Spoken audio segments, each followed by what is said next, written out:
তাহলে আমার জাতির পিতাও গুপ্ত ছিলেন। আমার জাতির পিতাও কি ছিলেন? আমার জাতির পিতাও গুপ্ত ছিলেন।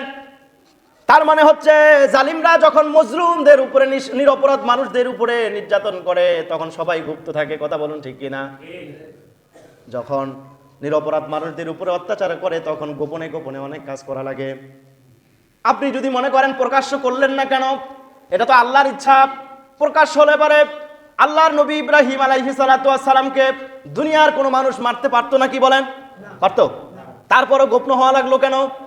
এটা দুনিয়ার সিস্টেম। আপনাকে শক্তিশালী হওয়া লাগবে। যতক্ষণ পর্যন্ত আপনি শক্তিশালী হতে পারবেন না, ততক্ষণ পর্যন্ত আপনাকে প্রকাশ হওয়া যাবে না। ঠিক কিনা বলেন? আমার ভাইয়েরা, আমাদের সরকার, এই যে বিগত দিনের যে সরকার ছিল, হাসিনা আপা ছিল না, দীর্ঘদিন ক্ষমতা ছিল। ক্ষমতা মোটামুটি ভালোই ছিল, আলহামদুলিল্লাহ ভালোই ছিল। কিন্তু দোষ ছিল কি জানেন? দোষ ছিল আলেমদের উপরে নির্যাতন করতে। এক নাম্বার দোষ এটা। এই দোষের কারণে অনেক আলেমরা প্রকাশ করতে পারে নাই, হক কথা বলতে পারে নাই। অনেক সময় বিরোধী দলের নেতা আছে পরিচয়টা পর্যন্ত দিতে পারে নাই। কথা বলুন ঠিক কিনা? তারা গোপন ছিল। গোপনে গোপনে গোপনে যখন শক্তিশালী হয়েছে, তখন প্রকাশ হয়েছে। এমনভাবে প্রকাশ হয়েছে, ক্ষমতার মসনদ দিয়ে যখন ঝাঁকুনি দিয়েছে, এক ঝাঁকুনিতে সে দিল্লিতে গিয়ে পড়ছে। ঠিক কিনা বলেন? তো ইব্রাহিম আলাইহিস সালাতু ওয়াস সালাম 7 বছর পর্যন্ত গোপন থাকলেন। 7 বছর পরে তার মা একদিন দেখার জন্য গেলেন, বিভিন্নভাবে গেছেন। কিন্তু 7 বছর পরে যাওয়ার পরে মায়ের সাথে কথা হচ্ছে। সেটা কি? মায়ের সাথে সবসময় আঙ্গুল চুষে এই সন্তানগুলো একটু ভদ্র হয়, ঠান্ডা হয়। ঠিক কিনা বলেন? অনেক সন্তান আছে সবসময় আঙ্গুল মুখে দিয়ে রাখে, এই সন্তানগুলো কান্নাকাটি কম করে। ইব্রাহিম আলাইহিস সালাতু ওয়াস সালামকে 2টা আঙ্গুলি মুখের মধ্যে দিলেন। মায়ের বুকের দুধ যেহেতু তিনি পান করতে পারে নাই, এই জন্য জান্নাতের পক্ষ থেকে জান্নাতি খাবার তাকে খাওয়াচ্ছেন। একটা আঙ্গুল দিয়ে আল্লাহ তাআলা মায়ের স্তন থেকে যেইভাবে দুধ বের হয়, সেভাবে দুধ বের করে দিলেন। আল্লাহু আকবার। আল্লাহ মনে হয় পারে না? আগে পারছে, এখন মনে হয় পারে না? এই বিশ্বাস আছে তো? আল্লাহ তখনও যা পেরেছে, এখনো তাই পারবে, কিয়ামতেও পারবে। ঠিক কিনা বলেন? আল্লাহর পাওয়ারের কোনো কমতি হয় না। এই সময়ে ইব্রাহিম আলাইহিস সালাতু ওয়াস সালাম পুষ্টিকর খাবার খাইতে শুরু করলেন।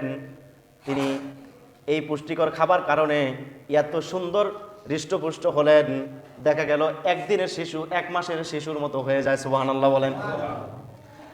1 মাসের শিশু 1 বছরের শিশুর মতো হয়ে যায়। কয়েকদিন পরে ইব্রাহিমের মা সন্তানকে দেখার জন্য আসলেন। যেহেতু আমার সন্তানকে সেখানে রেখে আসছি, আরে আমার সন্তান বেঁচে আছে না মারা গেছে কিছুই তো জানি না। আমি মা, যেহেতু আমার সন্তানকে সেখানে রেখে আসছি, আমাকে একটু দেখার দরকার, সন্তান বেঁচে আছে না মারা গেছে। বাড়ি থেকে বের হয়ে চুপে চুপে গুহার দিকে আসলেন। গুহার মধ্যে আল্লাহ তাআলা কুদরতি একটা পাথর দিয়েছিলেন, পাথর। এই পাথরটা ইব্রাহিমের মা যখন তার সন্তানের খোঁজ খবর নেওয়ার জন্য আসে, তখন এই পাথরটা আস্তে করে গুহার মুখ থেকে সরে যায়। আল্লাহু আকবার বলেন। তার মা এসে দেখে, আল্লাহু আকবার, তার সন্তানকে যেভাবে তিনি রেখে গেছেন, সন্তানকে দেখে চিনার মতো না। কারণ এই সন্তান একদিনে যেমন করে বড় হয়, 1 মাসের মতো করে, কয়েকদিন পরে আসছে, সন্তানকে দেখে তিনি চিন্তা করে, আরে এই সন্তান কি আমার না অন্য কারো? এই সন্তান কি আমার না অন্য কেউ রেখে গেছে? এই সন্তান আমার সন্তান না অন্য কেউ রেখে গেছে? এটা চিন্তা তার ভিতরে ঘুরপাক খায়। কিন্তু মায়ের সাথে সন্তানের একটা সম্পর্ক আছে না নাই? আছে না নাই? মায়ের সাথে সন্তানের একটা সম্পর্ক আছে। মা জানে সন্তানটা কার। সন্তান যখন মায়ের স্পর্শ পায়, সন্তানও দেখবেন তৃপ্তি পায়। অনেক সন্তান দেখবেন আপনি কোলে নিয়েছেন, কান্না থামে না। ভাই কোলে নেয়, কান্না থামে না। বাবা কোলে নেয়, কান্না থামে না। কিন্তু মায়ের কোলে দেওয়ার সাথে সাথে কান্না বন্ধ হয়ে যায়। যায় কি যায় না? কোনো কিচ্ছুই লাগে না। মা শুধু হাত দিয়ে ধরেছে, বুকের মধ্যে নিয়েছে, আর কিচ্ছু করা লাগে না, সঙ্গে সঙ্গে কান্না বন্ধ হয়ে যায়। আমি মাঝে মধ্যে চিন্তা করি, আমারও ছোট্ট মেয়েটার ব্যাপারে চিন্তা করি, খুব কান্না করে। আমি যখন নেই, কান্না থামে না। কিন্তু তার মায়ের কোলে দেওয়ার সাথে সাথেই দুধ পান করা লাগে না, কোলে দেওয়ার সাথে সাথে কান্না বন্ধ হয়ে যায়। তার মানে মায়ের সাথে সন্তানের কি গভীর একটা সম্পর্ক আল্লাহ তাআলা করে দিয়েছেন। আল্লাহু আকবার বলেন। আমার ভাইয়েরা, ইব্রাহিম আলাইহিস সালাতু ওয়াস সালাম মাকে দেখেও তার অন্তরটা ভরে গেল। মায়ের কোলে তিনি বসছেন। মায়ের কোলে যেহেতু লালিত পালিত হতে পারেন না, মায়ের কোলে আসার পরে মাও বুঝতে পারে এটা আমারই সন্তান।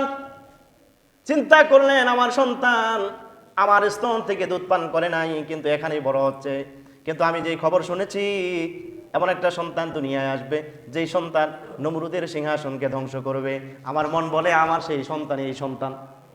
মায়ের বুঝতে আর বাকি রইল না। এরপরেও তিনি এই সন্তানকে নিয়ে তো বাসায় যেতে পারবেন না, বাসায় গেলে তো তার সন্তানকে হত্যা করা হবে। এই জন্য তিনি সন্তানকে রেখে চলে আসলেন। আল্লাহর কুদরতি ওই ফেরেশতার মাধ্যমে পাথরটা আবার মুখের মধ্যে গর্তটা ঢেকে দেওয়া হয়, যেন দুনিয়ার কোনো মানুষ জানে না। এইভাবে একদিন নয়, 2 দিন নয়, আপনার আমার জাতির পিতা ইব্রাহিম আলাইহিস সালাতু ওয়াস সালামকে 7 বছর পর্যন্ত সেখানে বড় করেছেন। আল্লাহু আকবার।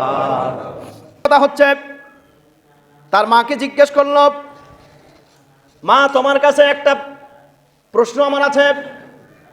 অনেক দিন তুমি আমার এখানে আসছো, তুমি আমাকে দেখে গেছো, আমি তোমাকে দেখছি, কিন্তু আমার মনে একটা প্রশ্ন আজকে বারবার জাগে। ওগো মা, আমি আপনার কাছে জানতে চাই, বলুন তো দেখি আপনার রবকে। প্রশ্নটা একটু ব্যতিক্রম না? আর ভাই কথাবার্তা নেই, হঠাৎ করে এমন একটা প্রশ্ন আপনি করলেন যে প্রশ্নটার মধ্যে অনেকগুলো বিষয় সেখানে ঢুকানো আছে। মায়েকে অনেক কথাই বলা যায়। মাকে জিজ্ঞেস করতো, মা তুমি প্রতিদিন আসো, আব্বা তো আসে না, আব্বা কোথায়? বলতে পারতো কিনা আমার আব্বা আছে কিনা? কিন্তু এই প্রশ্ন না করে কি করলেন, মা তোমার রবকে, তোমার রবকে। তো তার মা জবাব দিলেন যে আমার রব তোমার বাবা, যেহেতু তিনি আমাকে খাবার দাবার দেন, আমার ভরণ পোষণ দেন, আমার দেখাশোনা করেন, এই জন্য আমার রব হচ্ছে তোমার বাবা। আচ্ছা, তাহলে আমার বাবার রবকে? তোমার রব যদি আমার বাবা হয়, তাহলে আমার বাবারও তো একজন রব আছে, তার রবকে? তিনি বললেন যে তোমার বাবার রব হচ্ছে, একটা বর্ণনায় আসছে তিনি যেহেতু মূর্তি বানাতেন, মূর্তি পূজা